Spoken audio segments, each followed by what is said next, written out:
Hi everyone. I'm going to put together a few videos on the process of making Canadian whiskey, and try to draw out, what we make and what makes it unique. So I want to talk in this video about grain. So whiskey is made from cereal grains, and that's where all whiskey starts. So Canada, we're lucky we grow lots of grain, and that gives us lots of resources to use to make whiskey. And we also use lots of grain in our whiskey production process. So a lot of styles of whiskey will tend to focus on, a certain subset of grains. In Canada, we use corn, rye, barley, and wheat all regularly in our whiskeys, and not necessarily in minor quantities either. So most Canadian whiskey, like by proportion, would be made from corn. So as much as Canadian whiskey is referred to as rye, corn is the most common grain that's used. The logic there is pretty simple. There's a lot of it around, and it's cheap. So if you look at how much alcohol you can get out of different grains, you can get the most out of corn,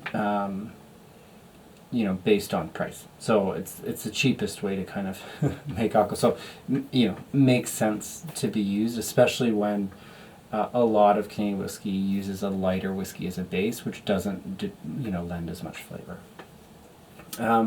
In Canada as well, we use a mixture of malted and malted grains. So you'll see, we use both unmalted rye and malted rye. We use unmalted barley and malted barley as well. I'll talk about malting in a minute.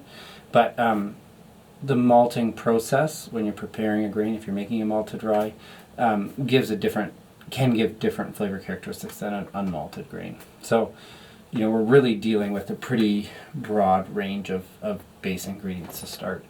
And each grain, when you make it into whiskey, tastes different. So corn tends to give you a creamy, sweet, lighter style of whiskey, generally less flavorful than others. Wheat gives you something that's a bit bready. You can actually, it's a bit like bread, right? Bread's, standard bread's made from wheat flour. You can get bread notes in a lot of wheat whiskeys.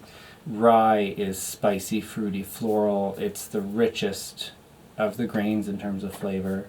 And then you have barley as well, which can be nutty and fruity in some ways as well. So you have a lot to work with in Canadian whiskey. And in Canadian whiskey in general, we've made whiskeys that are single grain. So we're starting off with different grains, and rather than mix them all together in a recipe, we'd usually make single grain whiskey. So you take your corn whiskey and take it all the way through maturation. Once the whiskey's done, then it's blended together. So that makes Canadian whiskey quite unique as well. The U.S., for instance, often uses, like in bourbon, uses corn and maybe rye and barley, and we'll mix and mature them all together. In Canada, we would make those whiskeys individually and then blend them at the end. So that makes it unique. So you start with grain. Grain. So this is some malt I have in my hand here. What grain is a lot of starch. Grain's about 2/3 starch. And what we want to do when we're making whiskey is convert that starch to sugar, because then we can convert that sugar to alcohol and along the way generate a lot of flavor. So the first step in making whiskey is starting to get the sugar out of the grain. And the way this is done is through the use of enzymes. So it's a biological process, and these enzymes will convert the starch in the grain into sugar, and that's done through different enzymes. So there's enzymes that can be added, that would be natural enzymes produced by various microorganisms. One common way to get those enzymes is through malting grain. And what malting is you're starting to grow grain, basically. So you take, let's take barley. You take your barley and you soak it so that you're adding a bunch of water to it and you're starting to wake the grain up, and the grain starts to grow. And as the grain starts to grow, these enzymes come out that start to want to eat up the fuel source, which is your starch, to then grow a plant. And so in the malting process, you soak the grain and almost start it to grow, but you don't want a plant. You still want your grain. You just want it to be kind of woken up. And you halt that process right away as soon as it starts to wake up. Once it's woken up a bit through the water, there's all these enzymes that come out and are ready to kind of eat away at the starch. So that's a malting process. You've dried out the grain again, and you have some different characteristics coming from malt in terms of flavor. And then the next step is really to kind of get this grain into a sweet liquid that you can ferment. And so the grain is milled, so it's crushed into, anything from a fine to a rough powder to, a chunky sort of flour. And that flour is called grist.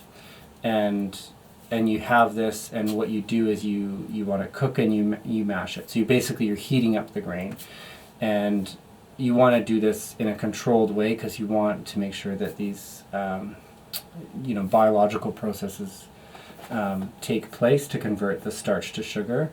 And it's a little more involved than that, because you also want to make sure that with all the starch it doesn't just gum right up and it becomes this sloppy mess that you can't use.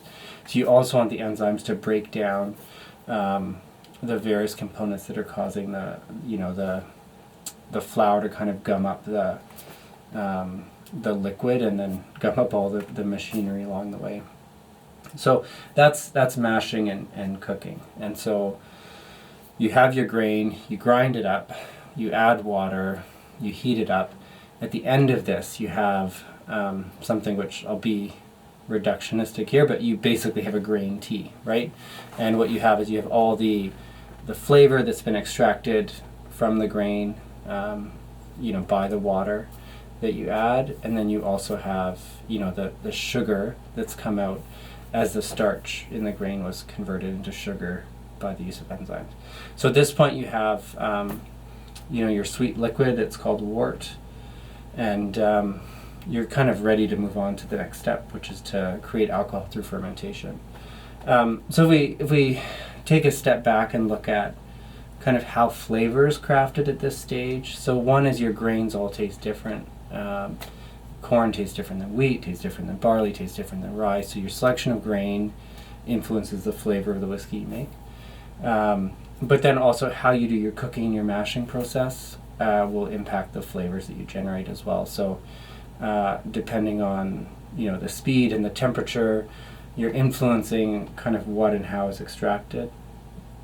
And at times as well, you might filter out the particles in the liquid, or you might keep it in. Generally in Canada, we'll leave the particles of grain in there, but not always. And again, that'll influence the character of your whiskey as well, because you'll get more grainy notes if you leave everything in there as long as you can, and less if you filter it out early on. And you may not always want a really big grain character. Sometimes you want less of it. But that's basically where you started. And so at this point you have this sugary, grainy liquid. And we're ready to ferment, which is the next video.